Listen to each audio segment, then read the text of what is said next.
6 నెలల నుంచి యాక్షన్ ఇవ్వట్లేదు. ఏంటి రీజన్స్ అవన్నీ ఒకసారి కలరా చూద్దామన్నట్టు వెళ్ళారు. కాకపోతే అక్కడ అగౌరవంగా కమిషనర్ గారు మాకు చెప్పి ఒక కంప్లైంట్ రావడం జరిగింది. ఈ అంశం మీద అందరు గౌరవ కౌన్సిలర్స్ అందరూ మాకు రికగ్నేషన్ ఇచ్చి దీని మీద యాక్షన్ తీసుకోవాలి, మాకు ప్రోటోకాల్ పాటించట్లేదు, వార్డులలో సమస్యలు అన్నీ అలాగే ఉంటున్నాయి, ప్రతి నెల అజెండా అయిపోయిన తర్వాత మీరు 0 అవర్ ఇస్తున్నారు, కాకపోతే మా సమస్యలు అనేవి తీసుకోవటం లేదు. 15th ఫైనాన్స్ వర్కులు కానివ్వండి, జల్లపల్లి వర్కులు కానివ్వండి, మా వార్డులలో వర్కులు చేస్తున్నా కానీ ఎక్కడ మాకు ప్రోటోకాల్ పాటించట్లేదు. మేము అక్కడ వెళ్ళాలని కాదు, కాకపోతే మీరందరూ చూస్తున్నారు చాలా వాట్సాప్ గ్రూప్లలో నాణ్యత లేకుండా ఇవన్నీ జరుగుతున్నాయి. వార్డు కౌన్సిలర్స్గా మేము అవన్నీ పట్టించుకోవాల్సిన బాధ్యత మాకు ఉంది. కాబట్టి ఎక్కడన్నా మమ్మల్ని పిలిచి మేము వెళ్ళి ఒకసారి చెక్ చేసుకొని అన్నీ చూస్తాం కదా అన్నట్టు గౌరవ సభ్యులందరూ మాకు తీసుకురావడం జరిగింది. కాబట్టి ఈరోజు అజెండా కన్నా ముందే ఆ విషయంపై చర్చించడం జరిగింది. కాకపోతే కమిషనర్ గారు సరైనటువంటి సమాధానం ఇవ్వలేదు.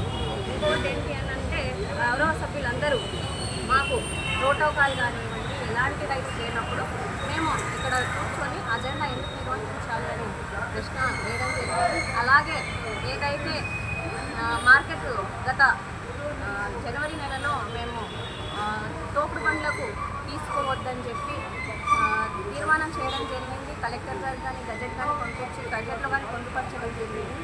దాని తీర్మానాన్ని కానీ తిరస్కరించి రేట్లు మున్సిపాలిటీ సభ్యులు వసూలు చేశారు.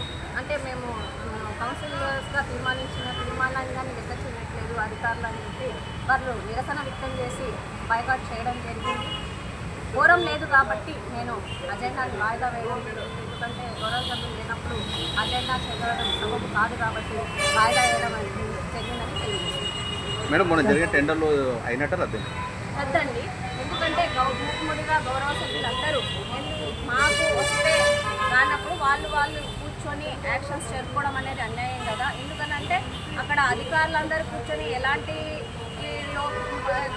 చేసుకున్నారు అన్నట్టు కంప్లైంట్ ఇవ్వడం జరిగింది. కాబట్టి ఆ యాక్షన్స్ని రద్దు చేస్తూ మళ్ళీ యాక్షన్స్ పిలిచడం జరిగింది. ఇంకొకటి పాయింట్స్ ఏం అడిగారంటే గౌరవ సభ్యులు ఏదైతే 7 రోజుల ముందు యాక్షన్స్కి పేపర్ ప్రకటన కానివ్వండి అవన్నీ 7 రోజుల ముందు పిలిచాల్సింది, కానీ 3 రోజులే పిలిచి అప్పుడప్పుడు ఎవరిని నోటీస్ రాలేకుండా కమిషనర్ చేయడం అనేది అన్యాయం. కాబట్టి ఇది మళ్ళీ వాయిదా రద్దు చేసి మళ్ళీ కొత్తగా యాక్షన్స్కి పిలిచండి. కరెక్ట్ సమయంలో అందరు ప్రజలందరికీ తెలిసేటట్టు పిలిచి మన ఏదైతే రూల్ ప్రొవిజన్ ఉందో దాని ప్రకారం మళ్ళీ యాక్షన్స్ జరపాల్సిందిగా కోరుకుంటున్నాం. కాకపోతే ఇక్కడ ఓపెన్ యాక్షన్స్ అండి మనకు యాక్చువల్గా ఎట్లుంటుందంటే కాకపోతే పరిశీలించడానికి హక్కు ఉంటుంది అని భావిస్తున్నాం. ఇన్సూరెన్స్ చేస్తుంటే మనం చెప్పే విధానంలో ఇబ్బంది కలిగింది. ఇంకా యాక్షన్ స్టార్ట్ కాలేదు. ఇంకా గౌరవ సభ్యులు కానీ ఏమంటున్నారంటే అదే వాళ్ళకి కానీ వర్క్ వస్తుంది కదా, ఊరికి అధికారులు మాత్రమే అక్కడ కూర్చొని యాక్షన్ చేసేటప్పుడు అలాగే ఎవరైతే యాక్షన్లో పాల్గొన్నారో వాళ్ళు కౌన్సిల్కి వచ్చి మరీ కూర్చొని ఈరోజు అజెండా జరుపుకోవడం అనేది భావ్యం కాదు కదా. మాకు అక్కడ రానికి రైట్ లేనప్పుడు ఇక్కడ వాళ్ళకు వచ్చే రైట్ ఉందా అని గౌరవ సభ్యులు అడగడం జరిగింది. కాబట్టి ఇవన్నీ మనము దృష్టిలో పెట్టుకొని ఈ అంశాన్ని ఈరోజు వాయిదా వేయడం జరిగింది. ఎందుకంటే మనకు కోరం లేదు కాబట్టి వాయిదా వేయడం జరిగింది. ఏదైతే యాక్షన్స్ ఉన్నాయో వాటిని రద్దు చేసి మళ్ళీ రియాక్షన్కి పిలవడం.